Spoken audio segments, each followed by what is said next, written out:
I hit record, so I'm just waiting on you. Well, I guess we're going now. 3, 2, 1. Close enough. Sure. Yeah. Jake. Welcome to the Pixel Venture Podcast. Perfect. I'm Jake. I'm Corey. And we're the Pixel Venture Podcast. Goodbye. I think this is a pretty good intro and So episode. finally, we're actually uploading on a somewhat regular schedule. Oh man, that's like remember when we took like that 2-year gap? It's like the last time we said that and then took another gap. Yeah. But hey, you know what? We're making up for it this time because this time we're doing Grab Bag Part 2, the I'm Sorry We're Late edition. Woo! Bringing the energy. So Yeah. this time around, I actually grabbed a ton of questions because a lot of people actually pulled through with some good questions, and I also included some from the last Grab Bag episode, which if you haven't seen it, just go to Season 1. But yeah, there's a lot of good questions this time around, so it should actually fill this entire period of time for the episode. And if not, we'll do a rapid fire at the very end. Yeah. So, anyways, I think we should start with probably the hardest question first. Oh, Favorite type of sushi? What's your top 3? fuck. Yep. This is when we're silent for half the episode. Just trying to think. Death is close. Your courage will Here's fail. the silence. Your friends I mean, will I actually, abandon while I was you. writing down the questions, I figured out my 3. You The top betray your friends. Where You go if, first.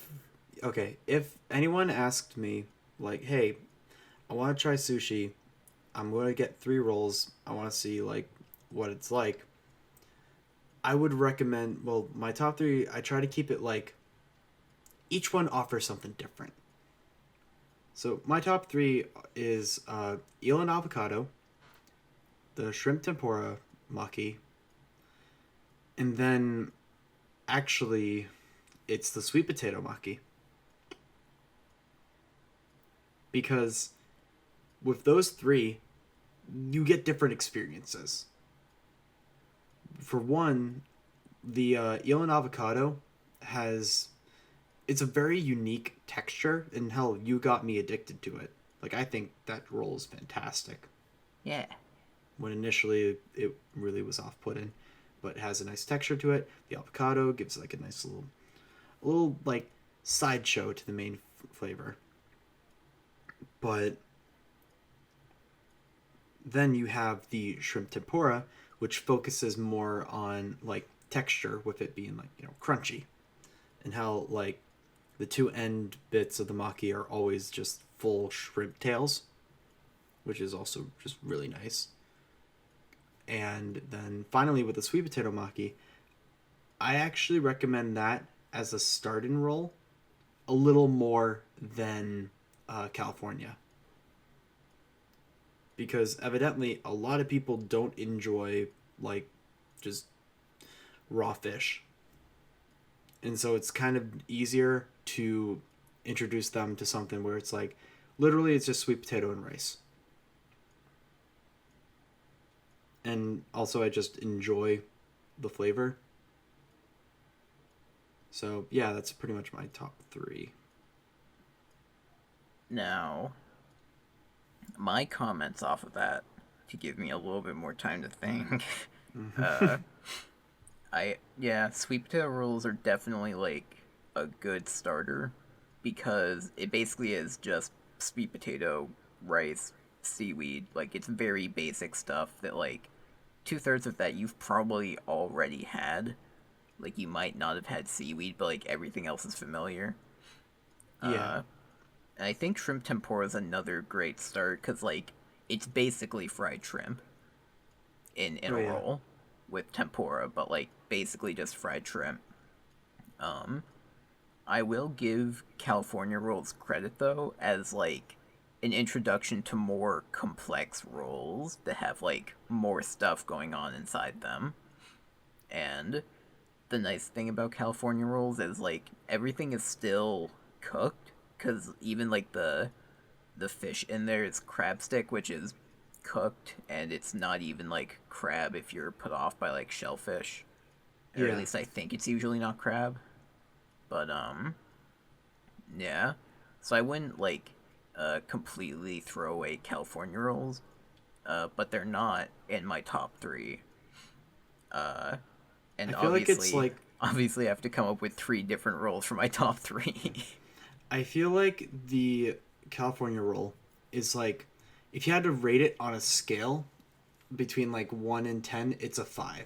Like it is strictly average, middle of the road. It's never going to be like wow, this is incredible, and it's never going to be this is horrible. Yeah, and that's like your general stereotypical gateway sushi. Yeah.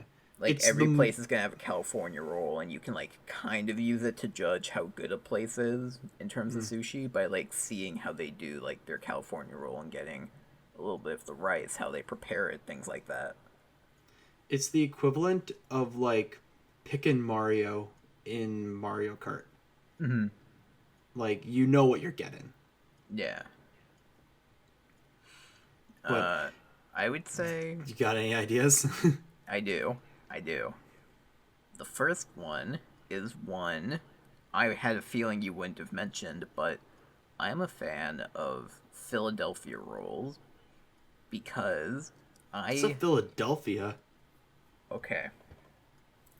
It is underrated how good cream cheese can be in sushi. I don't know if I agree with that. It is usually salmon, cream cheese, and cucumber in a roll. Do they have this at Yoshimama? They do. I think I'll try it on Saturday. I usually get it, and I believe it's part of a Yoshimama, not sponsored. I believe it's part of their like makimono combo that they do for the lunch special.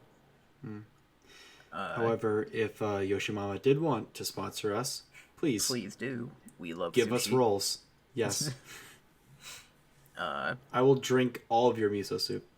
Like it's really weird the first time you get it, but like cream cheese Hold on is 1 second. all right.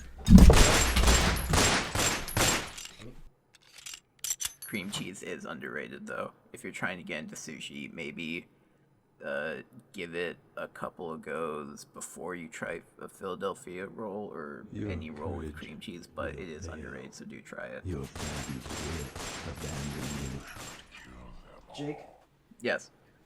you are definitely going to need to cut that out. All right. Anyways, go back to what you were saying.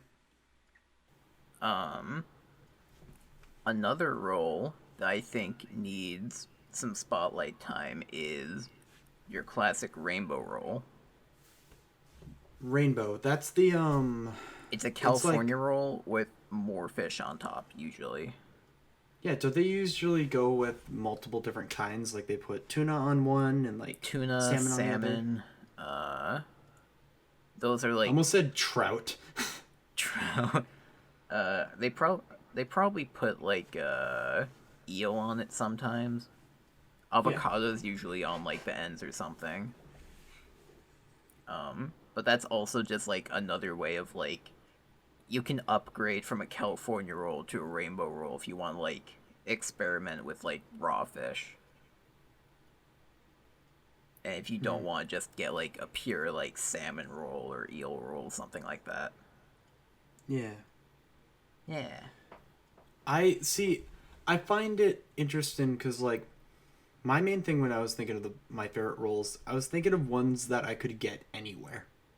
Yeah. They're like pretty basic, pretty like if you go there and they don't have it, then you might want to be a little concerned. Mm-hmm. But then I feel like rainbow roll is one of the ones that like yeah they have that everywhere. I'm surprised I haven't heard of it then. Really?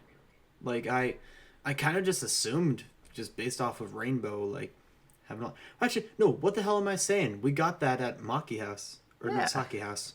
Yeah, exactly. Man. Like, I feel like if I haven't seen it on a menu, I've just assumed it's on the menu somewhere. Because, like, it literally is just a California roll that everywhere has with, like, raw fish on top. Oh god, I need to think of a third roll. I mean, if you really want to say eel and avocado again, won't judge you. I mean, that is a really good roll. Mm-hmm. But, sticking to Yoshimama, because I think it's exclusive just to there, even if other places have similar, things to it. Their Boston roll is too fucking big to eat. Because That I'm was- pretty sure they just take a head of lettuce and just shove it into the roll. See, but it's delicious. It's delicious, but like it is so fucking big. You either put the whole thing in your mouth and look like a fucking idiot trying to get it to fit, or you try taking 2 bites out of one of the rolls and it just falls apart. Falls apart pretty much immediately. I stuffed the whole thing in my face. That's what you gotta do with sushi. You gotta do it, but they make it too big. They make it a challenge. Sushi I is don't the want shot a glass challenge of with the my culinary sushi. world. Like, I'm sorry, if you take multiple bites to eat sushi, unless it's like, tempura shrimp or whatever, like, that defeats the purpose. It's the shot glass of the culinary world. Even with like shrimp tempura, like only with the end pieces. Only with Yeah. the end pieces. When like you grab the tail, you bite the roll, and then you finish it. But yeah, I'll give it out to the way too big to eat rolls for the challenge. But, yeah, hey, look at that. One question down. On Only next question. 11 more to go. Let's go. All right. Next one. What is your least favorite trope in video games? Quick time events. Actually, that's a really good one. Literally, because it takes a section of a game that could be, actually skill based or whatever, or have interest in mechanics, and be like, mash A, hit this direction at a very specific moment, otherwise you'll lose, and you have to watch this cutscene all over again. Yeah. Like that. Okay, I guess I'm gonna also include another one: unskippable cutscenes, especially if it's like before a boss fight and you keep losing. Yeah. Yeah, that I get. I was going to say it depends on how good the cutscenes are. I'm talking about like early PlayStation era, like nobody knows how to voice act. Yeah. Like, Because that no was- one knows what a video game is yet. Yeah. Did you know the first video game invented was Mario? Mario on the Mario Bros. On the Mario game. I would have to say my least favorite trope has more to do with the story, is when you purely end up with a completely happy ending. I hate happy endings so much in media. Yeah. And it does kind of go to, like, media in general, when, like, you go through a journey and, like, maybe someone died, but otherwise everything is perfectly fine. Like, it just doesn't seem real that, like, every single, like, loose end was perfectly tied into a knot.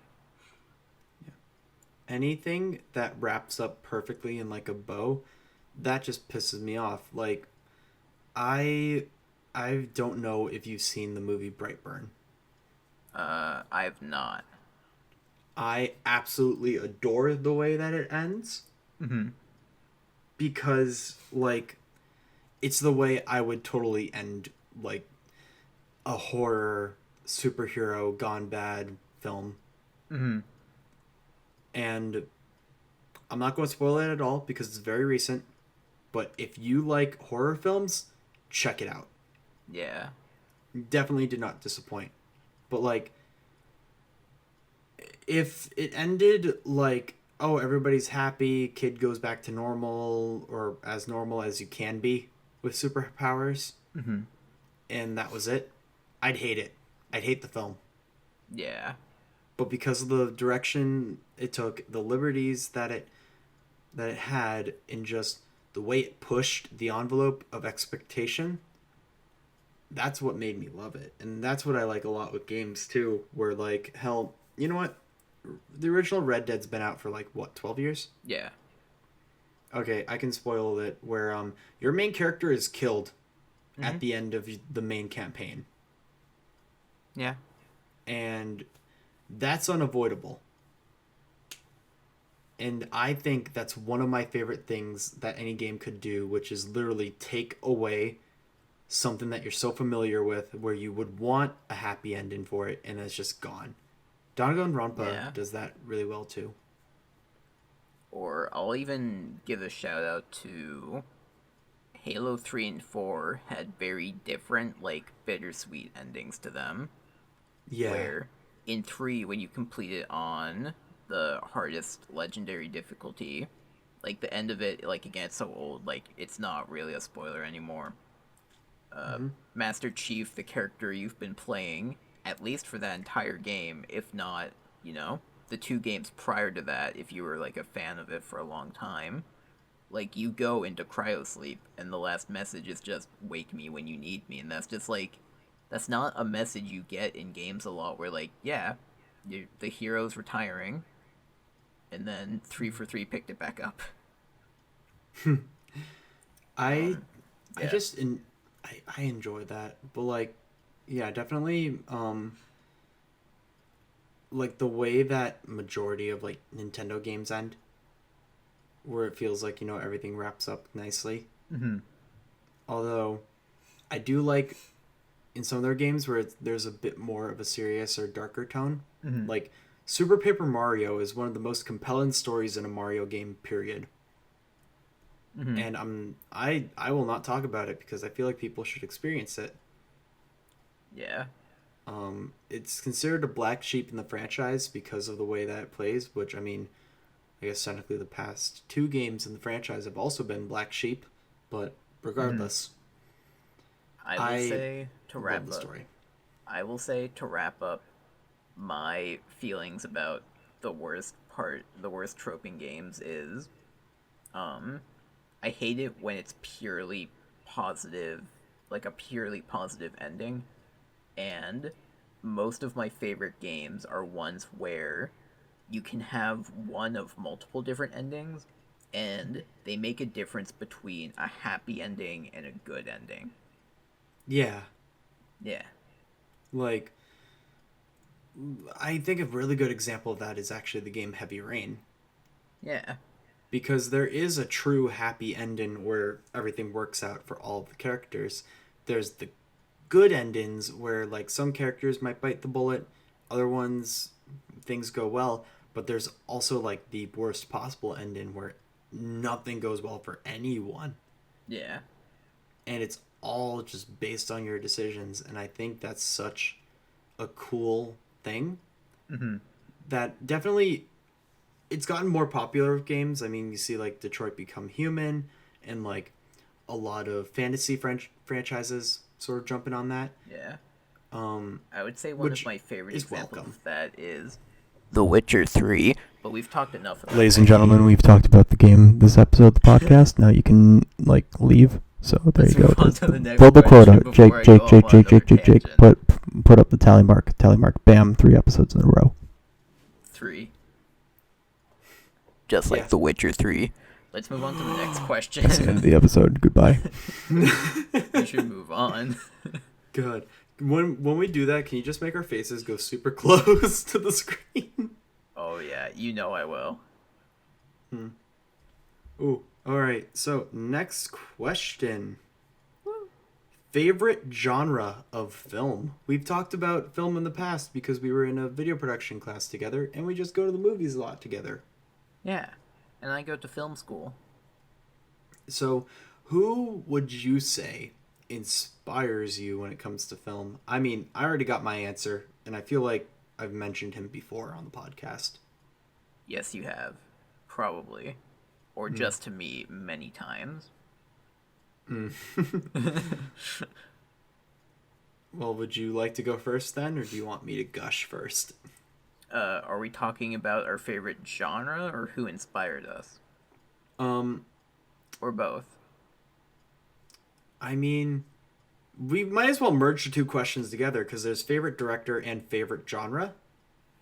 Okay. So, because I feel like your favorite director influences what genre you like. I don't really know if I have a favorite director because there's a lot of directors that I like that definitely I take influence off of, but it's so hard to pick like a single favorite. Some that I'll give some credit to are Rob Reiner, who might be most well known for The Princess Bride. Yep. I really like the way that he approached adapting a book into a film in the form of having that book be an actual book that's being told to a grandson, and then like having all of like the cuts back and forth between like what's going on in the book to what's the grandfather saying to the grandson, like how's he reacting, and watching that character arc kind of grow. It definitely, like the way they put it in that movie, it wasn't intrusive. It felt like it built upon it. Yeah. And I thought the comedy was really nice in it. You had a lot of great actors in it. And another thing I like about Rob Reiner's work is everything he does is completely practical effects. There are no like CGI special effects anywhere in his films, and that's something that, like, I can kind of appreciate. I feel like that's also a bit of a lost art when it comes to film these days, because it's so easy to just throw a explosion in post or like fire for a certain effect and stuff like that. Yeah. Another director that I'll give some time to talk about is I actually here's an interesting one going off of that. He gets a lot of flack, but oh I swear to God, if you're going to say who I think. Who do you think? Ooh, no, I want to see if you say him. No, you say it. Are you going to say J.J. Abrams? No. Thank God. No. Thank God. I would never say that. I Michael really Bay. don't like him. Michael Bay is kind Oh. of underappreciated in some aspects. Oh.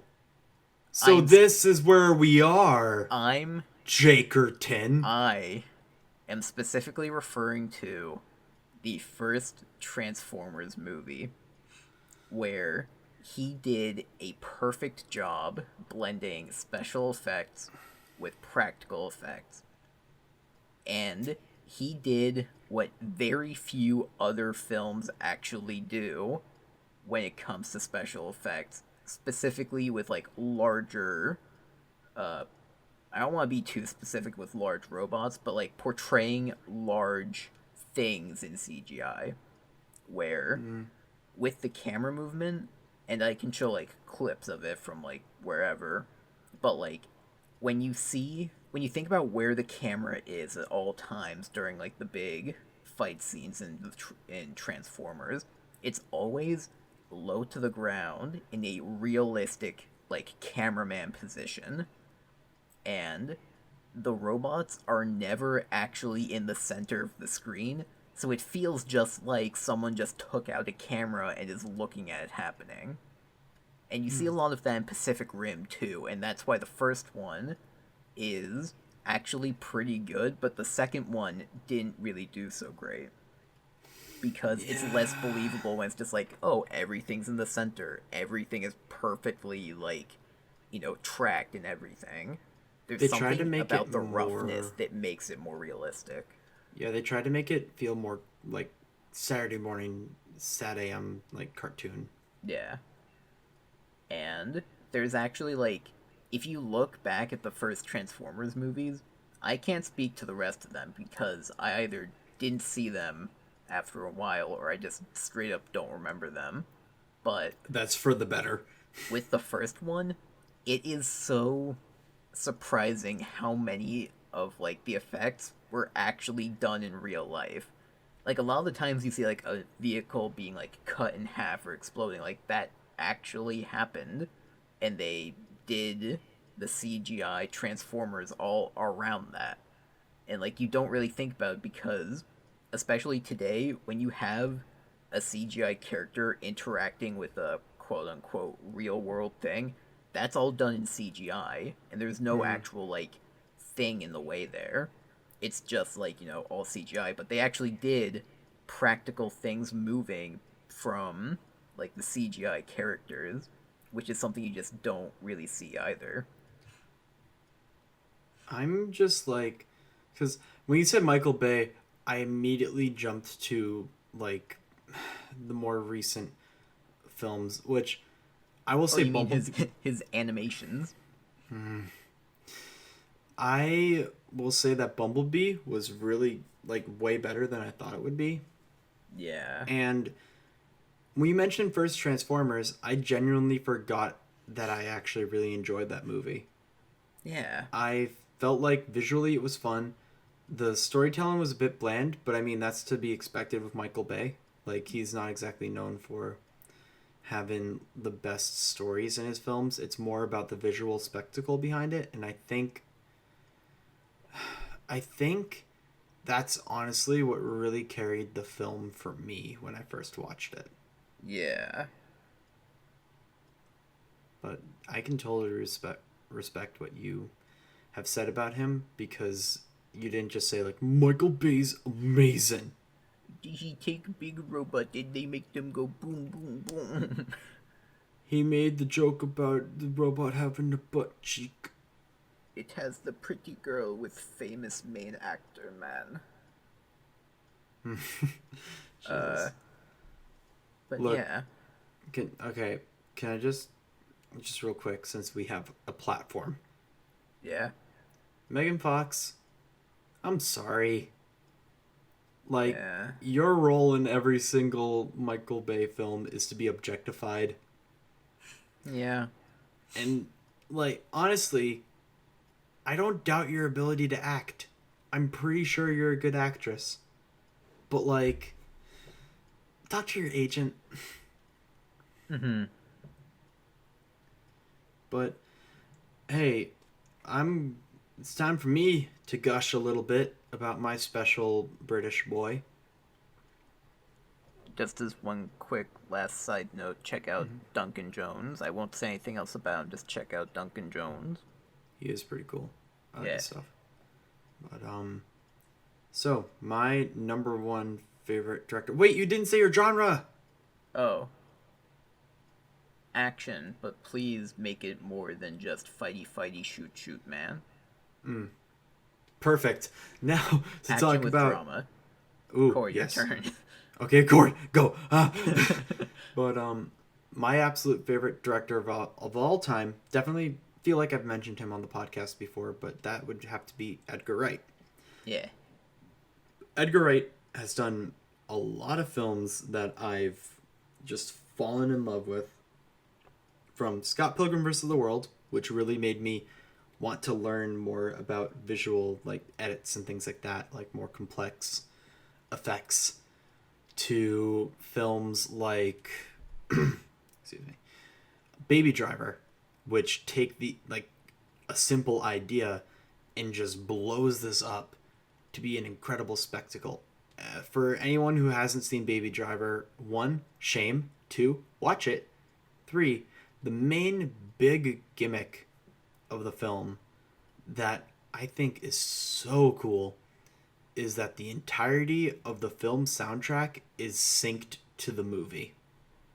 Mm-hmm. That you see a character close the door, there's something in the song that like would be like a kick or something like that. Or hell, there's the whole end chase sequence where they play Hocus Pocus by Focus, and all the gunfire is synced up to it. Same thing with when they played Tequila in the warehouse scene. It's and not only is that impressive, but he also does an amazing job with playing with when there's no music playing. like you're equally as confused in the audience. And Yeah, like it stands out as like, wait a minute, like there's, I almost air don't has want to say changed. when it happens, like just for the people who haven't experienced it yet, but like when the music stops, you know something is wrong, and that's all I'll say. yeah, it's so cool. And he's working on a new film right now, which I believe it has to do with vampires. I'm very interested to see what that will turn out to be. Oh, But as far as favorite genre, um, I like action comedy type stuff with a little bit of rom com sort of sprinkled in, because I'm a sucker for like a good fight scene and good chemistry with like characters. That's why I love sort of like that's why I actually really like Marvel movies a lot, yeah. because they can balance like having these characters do huge scale fights and then downtime where it doesn't feel like they're missing beats. Mm-hmm. Um, I mean, that's pretty much it for me. I don't really have multiple directors I can talk about. I mean, Del Toro, Guillermo del Toro. I Yeah. have a hard time pronouncing his name. I think he's an incredible visionary. I think there's a lot of things he does cool, but Mm-hmm. I don't have as much to gush about with him as I do with Edgar Wright, because Del Toro is just so unique in the way that he operates that if I tried to like psychoanalyze it, it'd be so difficult. Yeah. I think in that vein, I'd also give a shout out to Quentin Tarantino for he the way I see him is he does films that are out of the ordinary in one way or another. Like you have Django Unchained that deals with uh like slaves and racism and things like that, which is like something you don't really see talked about other than like making the slave the hero in a purely like progressive kind of way that you see in like a lot of modern films, or his older films like Kill Bill. They're just like complete blood and gore basically. Kill Bill is fantastic though. Yeah, like he makes a lot of interesting films that just like I find are nice out of like films today that just kind of feel like the same thing over and over again at some points. Yeah. Yeah. He breaks up the pace with being a little bit cruder than usual. You have to respect people who, like I've already said this earlier about another thing, but you have to respect people who push the envelope. Yeah. He's almost like the experimental film student that like actually did well with his experimental films. Yeah. And I like that a lot about him. Yeah. So, ready to move on to another question? Yes. I don't know if you can tell, but I'm progressively getting more and more tired. Just for context, we're recording this at 2:30 a.m. Yeah. So, ooh, here is an interesting question. Oh. Advice on the first year of college. Don't do it. Next. No, that's a joke. Be yourself and do the things that you've always wanted to do but never had the opportunity to. I was going to make a joke about how you sound like an after school special, but genuinely, like Like, that's the if you best want to advice you find the can right give. crowd, be yourself and find the people like you. And if you say, uh, you like playing video games and you find a video game club, go and join it. Go make yourself, like, you know, open, available. Do the things you, like, didn't have the opportunities to back in high school. Yeah, because definitely a big thing with college that a lot of people see as intimidating when they first get in is there's so many new people that you've never talked to before. Mm-hmm. Which, while that can be seen as intimidating, I saw that as an opportunity to be more open about who I am with myself and then see who kind of sticks around. And I've made a very close knit group of friends from college, and I love it. And they accept me for who I am, and it's just like, it's nice and comfortable. Also, with what you said, echoing the whole thing with clubs, definitely join clubs that you even have just a passing interest in, because that way, like, you'll meet more people because you have a common interest. You'll be able to make plans of like meet up to do this at this time with the group, and honestly just finding ways to stay out of like your dorm, or in my case like just my house. Mm-hmm. Like just finding ways to be active, go out, do new things, see new things, try new things. Like the best way I can put college is the sandbox that you get to play in before you go into life where there's like a lot more restrictions. Yeah. You can figure out things that you like, you dislike, you try out different classes, meet different people. There's so many opportunities that you'll get here that you won't really get anywhere else or at any other time. So definitely take it if you can. And also, just as a piece of advice that I feel like I don't hear all the time, it's just something that I always have with me, is don't succumb to peer pressure.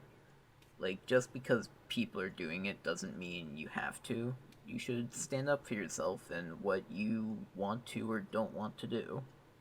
Yeah, like Like, there are if plenty of people who will go to college and, like, experiment with, to get back to the, you know, afternoons, specials, but, after school specials, like, a lot of people do like drugs and stuff in college, or they drink or some shit. Like, if that's not you, then don't do it.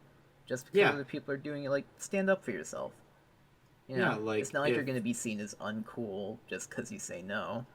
I've said no, and someone who like smokes weed 24/7 is now gonna be my roommate because they're like, hey, you're still cool even if you like don't do what I do, because who fucking cares if you don't do something? yeah, that's the other thing is that there's a lot more like there's way more understanding people than you'd think in college. Like, because think of it this way, you're 18, 20 something, maybe older, and you're all there because you're confused as hell of what you're going to do next. Yeah. Like, everyone's pretty supportive of each other. I haven't yet met someone who has been flat out, like, not in my best interest. Mm-hmm. And maybe that's just like a me thing, but at the very least, I've never met someone who like has looked down on me for not doing a certain thing. Because I mean, And like, I've dabbled with stuff in college, like different experiences, doing different whatever, but like mm-hmm. regardless of whether or not my friends would do the same things or if I don't do the same things as them, that doesn't change where I stand with them. Yeah. As long as I'm a nice person, that's just whatever. And even if someone does judge you for not wanting to do something, and it's like, hey, you want to do like some shrooms in the bathroom? And you're like, no, please. And they're like, ah, what a loser. And they like ignore you. Like, is that really someone you'd want to hang out with anyway? Like, Yeah. even if they do judge you, like, that's a perfectly good reason to judge them in return. Yeah. Also, frankly, who really cares at the end of the day of what anyone thinks? You find your group, you find your tribe, you find at least one person that you're pretty chill with, and that's it. Like, a Yeah. lot of people in high school, hell, I'm not even going to pretend that this wasn't me, but in high school, I cared a lot about having like a big group of friends because I thought that was the thing that would make me really happy and feel secure. But Yeah. really, all I really wanted was was like a nice small group of people who I feel like I can trust and that I can be around and feel comfortable. Like, you don't have to have everyone on your side in order to be happy. The people who mind don't matter. The people who matter don't mind. Exactly. Yeah. But would you like to move on to another question, or is there anything else that you would want to add? You will die when you leave this place. Don't stay in school. Brought to you by the Boyinaband Gang. Jesus. I was never taught what laws there are. Let's move But, on. one last little note. Do your laundry. Please. Oh God, yes. Please. I don't care if you can't smell your jeans, everybody else can. Yes. Do your laundry. Take out the trash. There you go. Oh, yes. Yeah, just generally be clean.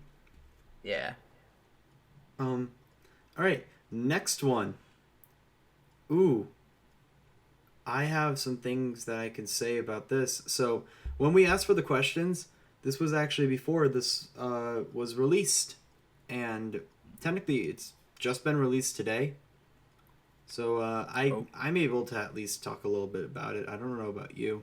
Oh. But, are you hyped for Stranger Things Season 3? Now, I've seen the first 2 episodes of it. I've watched up to episode 4. And by the time this releases, I'll be a couple episodes ahead. I'm going like 2 episodes a day. I have really liked Stranger Things, seasons 1 and 2. In fact, I rewatched season 2 leading up to season 3, and I really liked it. I am really hoping that a lot of the things that are happening get explained at some point. Yeah. There's a lot just kind of like left up there in the first 2 episodes that like is just random. Real quick before we get into anything else, real quick, just spoiler warning. We're probably going to talk about the first 2 episodes. Well, we're definitely going to talk about the first 2 episodes of the season. Yeah, let's put up a hard spoiler alert. Yeah, if you don't want to be spoiled, go to this timestamp where we move on to the next question. Otherwise, we'll continue this discussion. Since we're doing hard spoilers, to explain what I mean by things that haven't been explained. So, there are Russians opening up the gate that apparently might not even be Russians. There are people in the Upside Down that I don't think are real people, but might be. You got your Billy Bob Joe man hitting up all the MILFs until he's not, because he's dragged into the Upside Down, where I can't quite tell by the second episode if that's the real Billy or not, because apparently there's a copy of him in the Upside Down, because we have another Will situation basically going on. I can tell you kind of where my mind was, because I've watched ahead to up to episode 4. Yeah. I can tell you where my mind was when, like, Billy was in the Upside Down. I was thinking that with that group where it was all those people going up, where it was like when they said, "We want you to build," I took that as he needs to lead more people to the Upside Down, so they can like get more. Because in the second season, Will acted as a spy. Yeah. As like a sort of conduit for the main, I forget what it's called.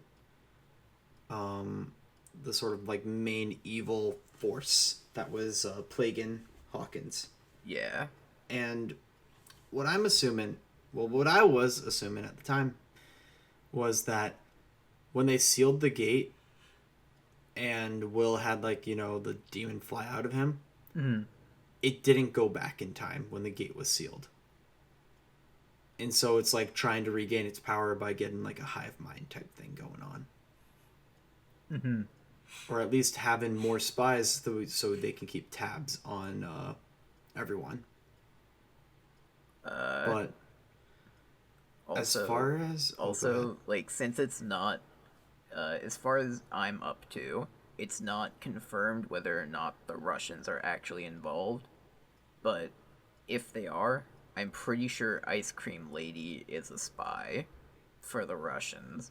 Like, it seemed a little bit too convenient. She happened to know 4 languages, none of them being Russian, and then being able to decipher Russian. That seemed like a little bit odd. I feel like if anything, that'll be a twist in like episode 7. I feel like it will be. Like, yeah, it's definitely kind of odd where she's just like, yeah, I know these languages or whatever, and Dustin is like, oh, she's quirky, and fucking floopy hair Magoo goes, shut up. Yeah. I love the chemistry between those two characters, though. Yeah, they're best friends in real life, and that's great. Yeah, like legit the because you can see the reaction between like when he sees like you know, the usual suspects, like the main gang, and then when Dustin comes back, he's just like, dude, and like runs out. Yeah, and they have like a little special handshake. Yeah, that made me so happy. But like I've seen some like interviews with the cast, and there's some with just like those two, and they'll literally be like, oh yeah, he's like my favorite person to act against, and it's like, wow, like they're just saying that because they can. Yeah. I personally, though, am excited to watch the rest of the season. Won't be able to do that for like another day, which sucks, but I'm avoiding Twitter. I'm avoiding a lot of social media right now because I know for a fact people will be posting like screenshots or whatever. Oh yeah. So, yeah. If any of you have been watching Stranger Things Season 3, put what you think of it so far in the comments. And if not, then I guess don't interact with us, because that's fine. Yeah. Although you did, like, giving us all these questions. Anyways, moving on. Yes. New question. New thing. Yes. What is the last dream you had? Ooh.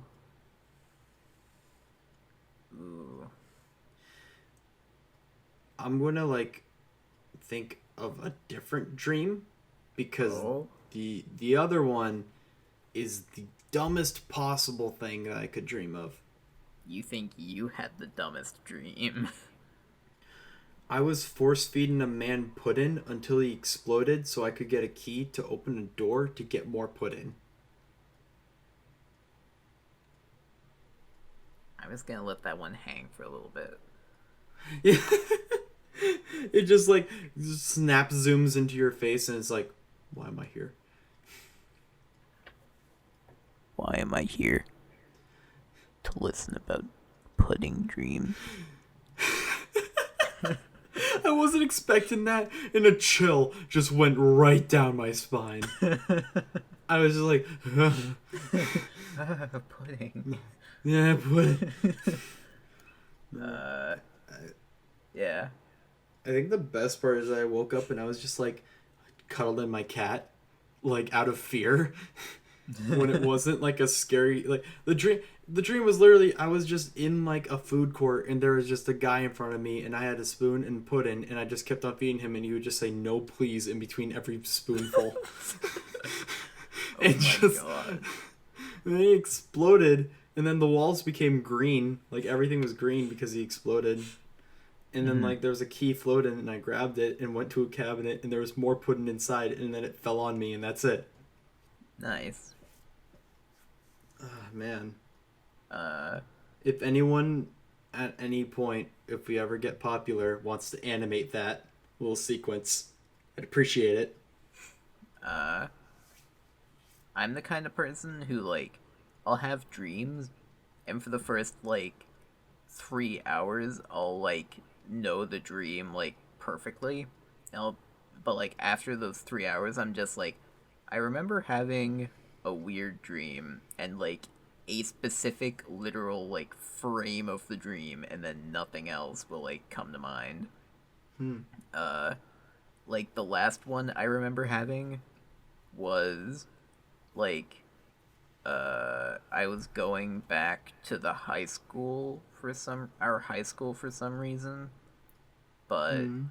it'd been like renovated, but I'm like, yeah, this is just my high school, my average ordinary high school that's like upgraded to level 3 somehow.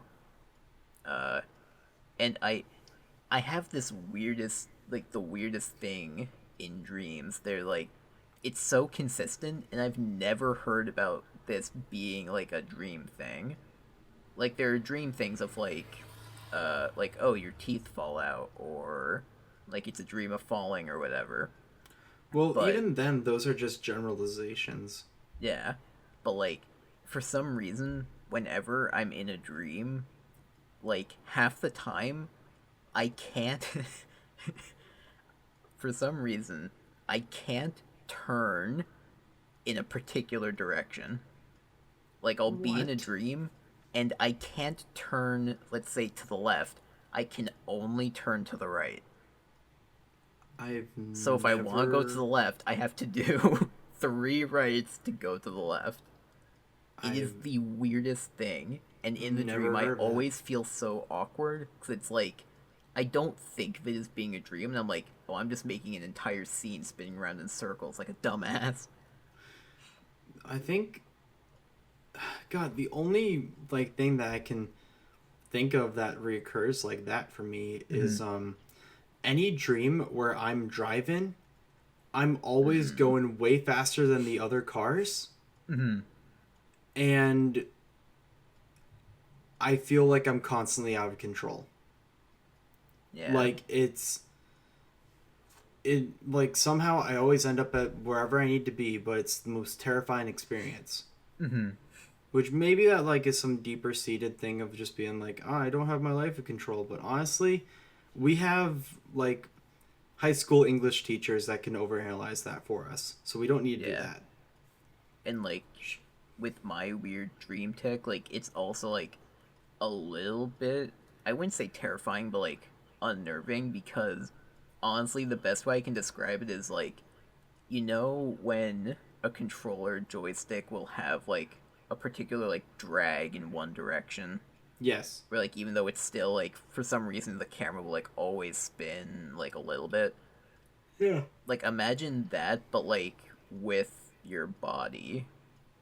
Like, that's what the Hmm. dream feels like, and like it's so weird because like you know that it's happening, but like you can't control it. But it's all in a Hmm. dream, so I wake up and I'm like, huh, that's weird. I'm weird. I also just like I have this thing with my dreams where if I'm talking to someone and I look away and I look back, it's a completely different person.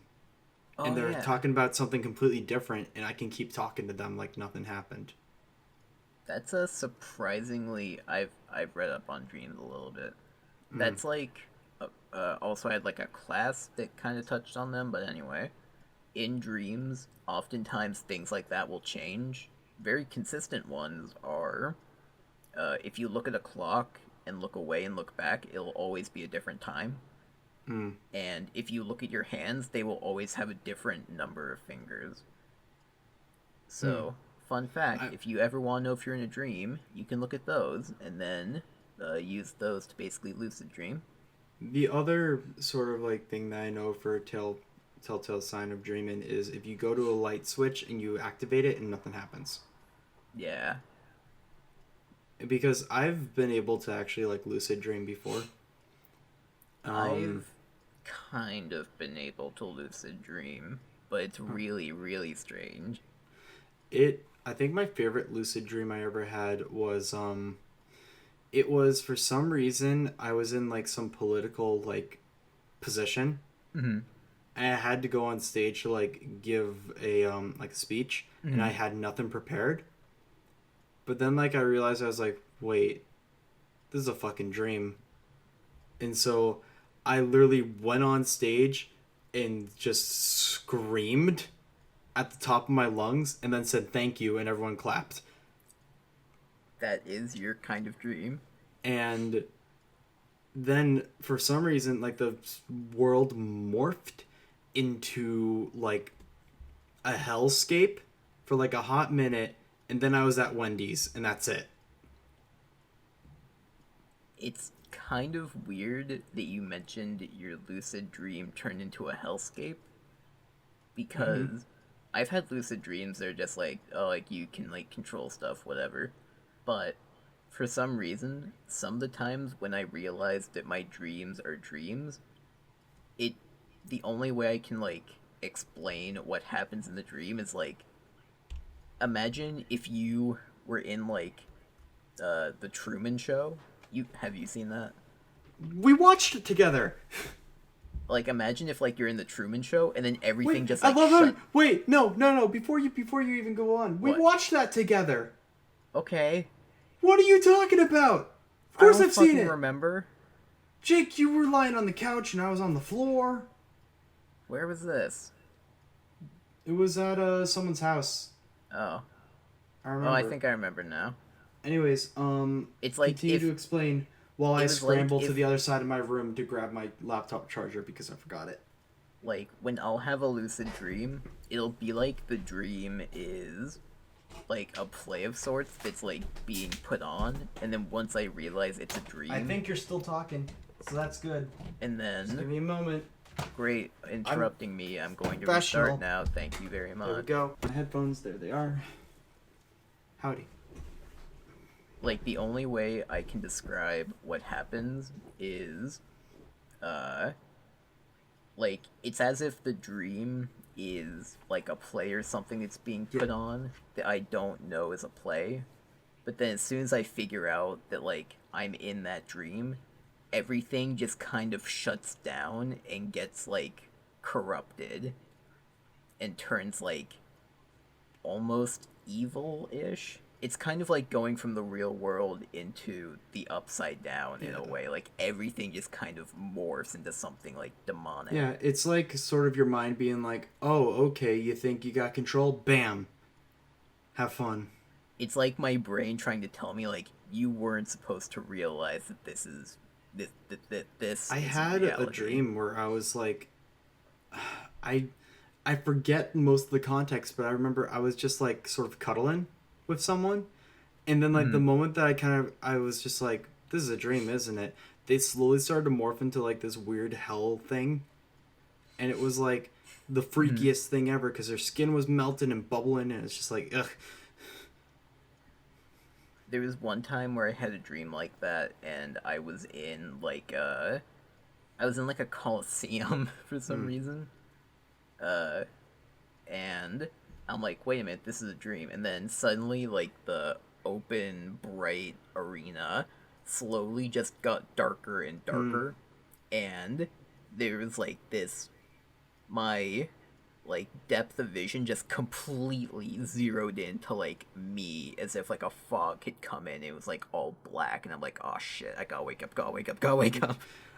The worst part is when you realize that you're in a dream and things start to go to shit and you can't wake up. Exactly. So like you think the lucid dream is gonna be cool, and then you're like, oh, Restart. Like, this is a dream, but I don't know how to control the dream. yeah. But hey, since we're getting close to hitting the hour mark, I think we should rapid fire these last 5 questions, and then Alright. I think that's an episode. Sweet. So, what is your favorite food? We already talked about sushi. Sushi. Yeah, done. Bam. This is perfect. Next question. Best part of your summer? Boda board. We talked about it already. Yes. Next question. Oh my god. You have to be saying it like Wait, sorry. I'm gonna change my answer. Maine. Next question. Oh, okay. I see how it is. Anyways, worst game you've played? Super Meat Boy. Next question. Wow, really? Yeah. Oh my god. I was going I to didn't say like the controls and I didn't like the tutorial. Next question. I was going to say Mom hid my game because it was just a waste of time. Not that Never it's played it. it's not that it's an inherently bad puzzle game, but it's just like boring. So bam, there's that. How's the band going, Corey? Pretty good actually. We're planning to record the EP and have it out by the end of this month. If you don't know already, I'm a bassist. Well, I'm the bassist in a band called Nothing Between the Stars. We have 2 singles out. We're planning to put out an EP very soon. So if you're interested in hearing that, find it, I guess. Anyways, next question. Okay, we have one more, Jake, and this one I think is probably the biggest one, all right? Okay. Did Jake actually say the N-word?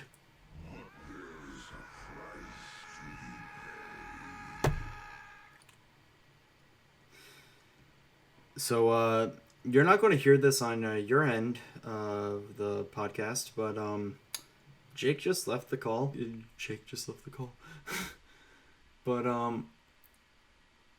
yeah. So, thank you for listening to the Pixel Venture podcast.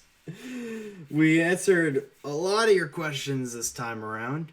It's probably going to be a good gap of time before we do this again. So if you do have any questions, feel free to put them in the comments, or when I put up the Instagram question thing over on my Instagram at kbryant685. Just throw them in there. We'll compile a list and we'll get another episode going. But yeah, thank you for listening to this episode of the Pixel Venture podcast. I'm Corey, and we hope to hear you. It's 3 o'clock. Give me a break. I'm God. Jake, you say bye. Bye. Wow, that was a dumpster fire at the very end. Oh,